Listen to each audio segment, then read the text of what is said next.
pamilyar na po tayo sa kanyang ginagamit na apelyido at tunay pa niyo itong pangalan.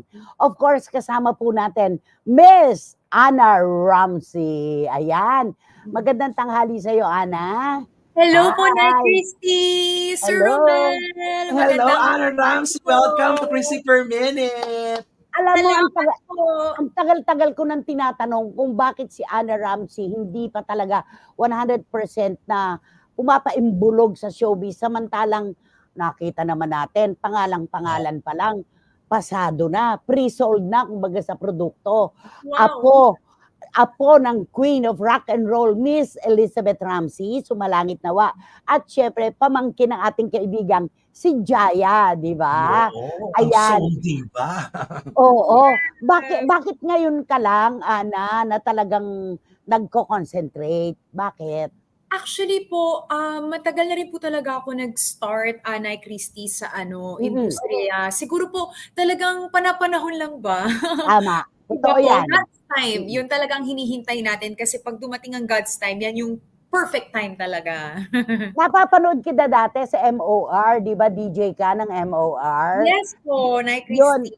yun yung sinasabi ko na ang gandang bata, ang galing-galing, bakit hindi pa tuluyang pumasok? Anak, sampulan mo nga kami ng pagiging DJ mo sa MOR. Parang DJ Chacha to. Of course, ang ating anak, di ba? Sige po, DJ sige. Chacha. Okay. Sumainyo ang One to Sawang Happiness ngayong Biyernes. Kasama nyo nga ang inyong amazing Marcy, Ana Ramsey. Dito lang yan sa 92.3 True FM. Oh, Wow! di ba? Fit pa rin niya talaga, di ba naman? Ayun, para malaman ng ating mga kababayan, ang Ramsey kasi talagang markado na yan sa mundo ng musika. Ano yun talagang pagtutugma ng relasyon nyo ni na Tita Beth at Yaya? Okay po. Yung si Lola po kasi, yung daddy ko at saka yung tatay niya, bali lolo ko na po, magkapatid po sila. So pamangkin na po ako ni Tita Jaya. As Oo. pinsan sila ng daddy ko. Ayun. So, pamangkin ka ni Jaya, no? Opo, opo. Oo. Nakakatuwa. Sabi ni DJ Chacha, nagkita kami kanina, nanay, sa Yes! studio. Alam mo naman, mahal na mahal ko kayong dalawa. Lalo na ito Salamat si DJ po. Chacha. Produkto ng MOR. Alam mo, Yes! Nagkita-kita po kami kanina. oo. Alam mo si DJ Chacha, pwede niyang actress. Ang galing-galing ding umarte. Ang Yes! galing ng DJ, ang galing mag-opinyon, di ba? Totoo Alam mo, po isang yan. araw, Napaka-talented. alam mo, isang araw, dahil kapatid ka na rin namin, magiging ganyan ka na, di ba, Ana? Oo. Isa po Yun. talaga sa nilook up ko talaga na DJs, of course, si Ate Cha, talagang haligi na yan sa industriya ng radyo. Ay, mismo, Romel. Oo. Kamusta ka na, Ana? Alam mo na, yun pa rin ba ang manager mo? Si Bon pa rin ba ang manager mo, Ana? Opo. Si Bon Tama Arroyo, naman. Arroyo, Ah, si Bon si Arroyo ang Bon! manager niya. Oo, anak-anakan ko si Bon. Oo, di ba? Diba? Oo. Kasama ko siya dati sa Edsa Tres, lagi-lagi. Wow. Diba? Small Ang ganda-ganda world. ng boses ni Bon, di ba? Opo, singer din po siya. Oo. Super. Ayan. So ano ang mga plano ngayong mga darating na panahon? Kasi Alam syempre, niyo po, hawak kamay, malapit ka na sa amin. Ganda yan. Okay. oo nga po, alam niyo po, sobra talaga ako nagpapasalamat po sa mga kapatid natin sa TV5 for giving me this opportunity ngayon na I can finally say talaga kapatid na tayo and may mga pasabog po tayong magaganap talaga. Very, very soon. Malalaman niyo po yan. Opo. Sabi ni DJ Chacha, pang radyo na lang ako, nanay, ibigay na natin kay Ana ang pag-aartista. Support ang sister. Hindi kasi ang galing-galing niya eh. Oo. Sabi ni Boycie, pamangkin sa pinsan pala. Gandang-ganda po ako kay Miss Ana. Nako, ikaw ay kumakanta, syempre, ang mga CFMers nagkakagulo. Ang kailangan daw nila, yung sample ni Ana Ramsey bilang isang manganganta. Naku, mahusay yan si Ana. Sige po. Kantahin ko na lang po yung paborito kong song na talagang unang-una ko po itong napanood kay Lola. So this one is Proud Mary. Ayan, sige. Ay, oo. Yan ang mga Oo, kantahan napapanood. niya. Tita Beth. Oo, totoo. Okay, Opo. go, Ana. Okay. Left a good job in the city. working for the man every night and day. Ay, But I never lost 1 minute of sleeping, Foreigner, eh, no? worrying about the way things might have been. Big wheel keep on turning, Oh. proud Mary keep on burning, and we're rolling, yeah, yun. rolling, yeah, rolling on the river. Oh, di ba? Alam mo, Nahusay. bibihira din ang nagtatangka na kantahin yan dahil mahirap. Di ba? Oo. Eto, sabi ng aking anak-anakan si DJ Chacha, naku na mahusay si Ana. Sa TV5 na siya sisikat ng husto. Ayun na. Di ba? Oo. Thank you po. Tapos eto sabi ni Boycie, plakado si Beyonce and Malatina Turner, ang galing. Oh, di ba? Bongga naman. Ano pa raw, iba pang sample gusto nila, kantahan mo sila. Ayan, kantahan Sige mo po. sila, Ana. Oh. Sige Love po. na love ka raw ng mga CFMers. Okay? Wow, maraming salamat po. Sige, kantahin ko po yung kanta na sinulat ko naman po. It's an original Oh, song. di ba? Talented. Oo nga pala, hindi nga pala tayo. Oo nga pala, sadyang komplikado.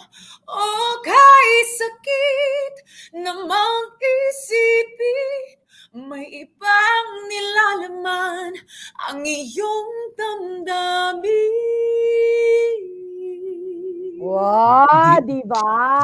Ang Galing. galing-galing. Ikaw na talaga, Ana. Sabi ni Thank you ano, po, Sir Romel. Uy, sabi ni Neneng Putot Gensoli at ni Joseph ng LA, ang galing-galing ni Ana Nanay. Bravo. Ayan. Salamat po. Eto sabi ni John, nakakatuwa si John At saan pa ba magmamana si Ana Ramsey kung ano ang puno, siya ang bunga. Alangan namang ang kamatis, mamunga ng talong. Di ba? Oh. Ang ganda-ganda naman. Oo. Halimaw si Miss Ana, ang lakas ng dating. Sabi ni Manoy Bradley Guevara. Uy, alam mo, bibihira yung ganito na pinagtutuunan ng pansin ng mga CFMers. Pagka hindi nila like, hindi sila masyadong nagte-text, di ba, Romel? Halata natin sila, di ba? Salamat po. At saka nanay, alam niyo po ba, matagal ko na pong kilala to si Ana. Nung unang nakita ko to na nag-perform sa pinagtatrabaho ko sa circus, sabi ko kay Von, alam mo, artistahin ito si Ana. Hindi lang ba sa singer, artistahin, matangkad, sexy. So ano ang pa ganda. hanapin mo? Oo, Maganda. ang ganda-ganda, di ba? Sumasayaw. Grabe. Actually, pang beauty queen nga eh. Wow. Di ba?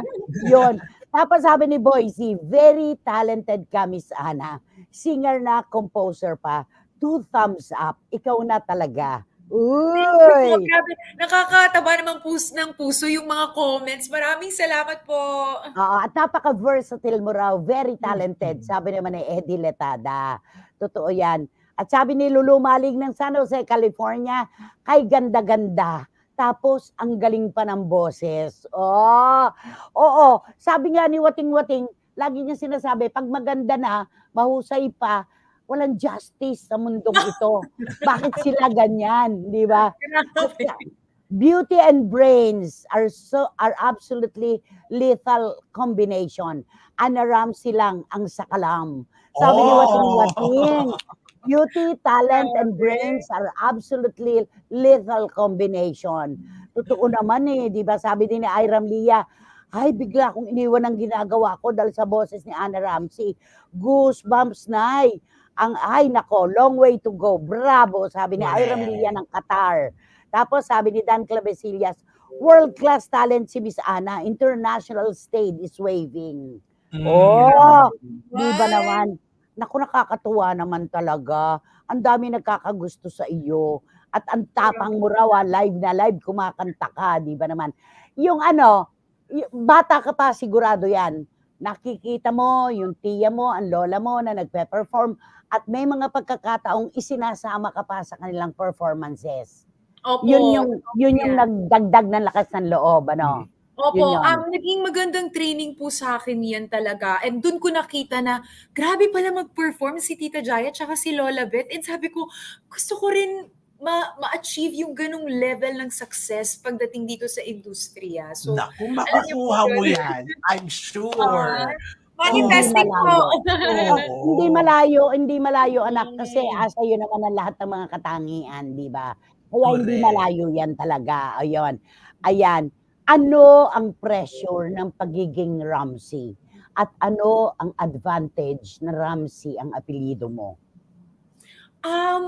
Yung pressure po talaga nandun talaga kasi ang ganda po ng ng in-establish nila talaga sa industriya and ayoko po masira yon. Alam niyo po, maikwento ko lang bago po na mayapa si Lola, sinabi niya talaga sa akin yon na sana ma-maintain or manatili ang apelidong Ramsey sa industriya. So isa po yan talaga sa Oo. pinananawagan Gumulong madagdagan pa. Oo. Opo, na talagang kumbaga magstay sa industriya yung Ramsey. So, yan po talaga yung isa sa nagpapa-inspire po sa akin. About the advantage naman po, actually marami pong advantage kasi alam niyo po yun, parang pag narinig nila, first question po talaga sa akin, pag tinanong ako, what's your name, Anna Ramsey?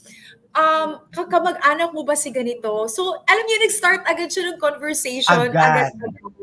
Agad. So, eventually, and yun nga po, ang dami po kasi talagang nakakakilala din sa kanila. So, sabi ko, iba rin yung feeling na mapabilang doon. Oo. Markado na di ba? Opo. Institusyon ang lola mo. Correct. Oo. At eto, Nay, madadala ko po sina Miss Ay at Miss Jaya Ramsey sa Toronto on October 19 for a show. Sana makasama namin si Anna Ramsey. Anak, si Randy Balaguer, kaibigang maigi at talagang malalim na kaibigan ng tita Jaya mo. Sana raw mapasama ka sa October 19 sa Toronto sa show nila. Wow, hopefully! Oo, Hindi sana, po ako nakakapunta diba? dyan. Oo, ay nako, maganda ang Canada. At eto, wag ko nang banggitin daw ang pangalan niya. Anak, hindi niya kaano-ano si Derek Ramsey naman siya. Ramsey, Derek yes. Ramsey. Hindi siya Ramsey. Ayan. Randy Balaguer, ano gusto mo? Ipabigay ko kay Bon Belinario, ang ating EP, ang number ni Ana, or sa iyo? Paano? Para magkasama-sama kayo sa Toronto. Ayan na, Ana. Grabe naman si Nay Christy, agad-agad. Siyempre, gusto kang makasama At siyempre, tutulong sa inyo doon si Direk Beverly Berhel. Ay grabe, malaking tulong sa inyo si Direk Beverly sa Toronto, Canada.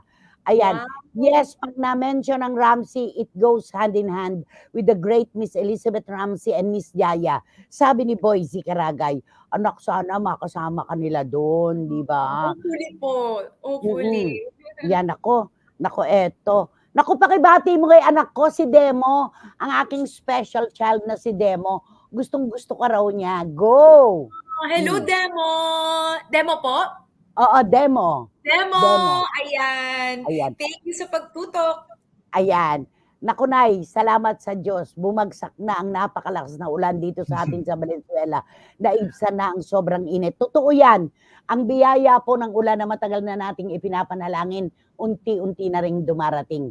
At Ana, ano ang mga plano sa iyo ng ating kapatid network sa pagsama sa ating istasyon?